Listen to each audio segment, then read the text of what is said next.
I get it. When you're setting up a new bench space, you stare at the catalog page and wonder if you're about to waste a good chunk of your budget on a piece of equipment that will sit idle most of the week.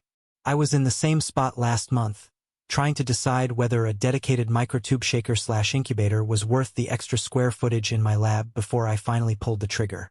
Link is in the description if you want to check the product details on Amazon. The thing that kept me up was the fear of overpaying for a unit that would only handle a handful of experiments, and then having to scramble for a backup when a busy day demanded more capacity.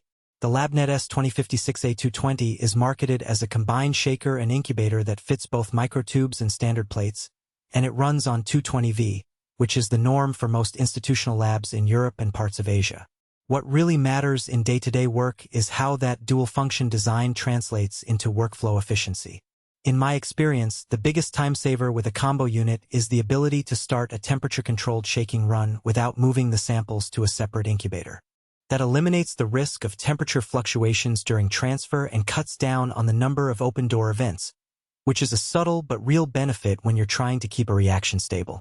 If you're the type of researcher who runs a lot of enzyme assays, PCR premixes, or small-scale fermentations, this unit can be a genuine workhorse. The two interchangeable plates mean you can load a full rack of 1.5 milliliters microtubes for a shake-and-place incubation, then swap in a 96-well plate for a quick kinetic readout without having to recalibrate or reprogram the temperature profile. That flexibility is where the value really shows up. You get two pieces of equipment for the price of one, and you free up bench space that would otherwise be occupied by a separate shaker and incubator. On the flip side, if your routine is limited to occasional overnight cultures and flasks, or you only need a static incubator for agar plates, the S2056A 220 may feel like overkill. The unit's footprint is larger than a simple incubator drawer, so you need to make sure you have at least a half-meter of bench length dedicated to it. Also, because the shaker and incubator share the same heating element, there's a slight delay when you switch from a high-speed shaking program to a low-temperature hold. In practice, that's only a couple of minutes, but for protocols that demand an immediate temperature drop like a rapid chill after a heat shock, it can be a nuisance. One practical strength that stands out is the built-in digital controller. It lets you set temperature in 0.1 C increments and choose shaking speeds from 0 to 200 revolutions per minute. In the lab, I found myself using the low-speed setting to keep delicate cell suspensions from settling while still maintaining a warm environment.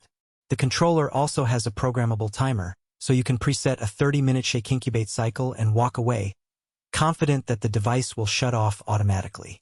That level of automation cuts down on manual monitoring and reduces the chance of human error during long runs. A weakness that's easy to overlook until you actually load the plates is the weight of the loaded plates. The microtube plate is solid enough to stay put during vigorous shaking, but the standard 96-well plate can wobble a bit at the highest speed. The solution is simple.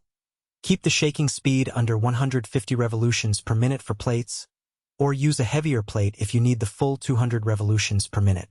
It's not a deal breaker, but it does require a quick habit change if you're used to cranking the speed for every run. Another point that often trips up first-time buyers is the 220V power requirement. If your lab's mains are 110V, you'll need a step-up transformer, which adds both cost and a bit of extra wiring work. In my setup, the transformer was a non-issue because the lab's power grid is already standardized to 220V, but it's something you'll want to verify before ordering, especially if you're in the United States or Canada. Who should buy this? I'd say it's a solid match for medium throughput labs. Think academic research groups, biotech startups, or diagnostic labs that routinely run microtube-based assays and need occasional plate work. It's also a good fit for teaching labs where you want students to experience both shaking and incubation without juggling multiple pieces of equipment. If you fall into those categories, you'll likely see a quick return on investment in the form of saved bench space, fewer sample transfers, and tighter temperature control. Who should skip it?